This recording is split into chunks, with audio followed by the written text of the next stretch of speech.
خدا تعالى شوار وفيه.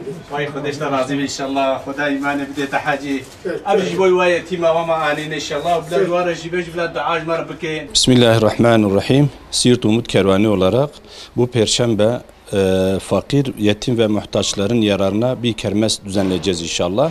Bu kermesimiz Göres Caddesi Sancaklar İlköğretim Okulu'nun önünde yapılacak ve bu kermesimiz 4 gün sürülecek. Gelen bütün yardımlar fakir, muhtaç ve öksüz olan ailelerin yararına verilecek. Özellikle ben Siirt halkına bu çağrıda bulunmak istiyorum. Biliyorsunuz bu dar bir zamanda, krizin ve gerçekten fakir ve muhtaçların en çok olduğu bir zamanda böyle bir kermesini yapmamızın sebebi zaten o kardeşlerimize yararına, onlara fayda için bir çeşit yemek olabilir ya da bir tas çorba olabilir.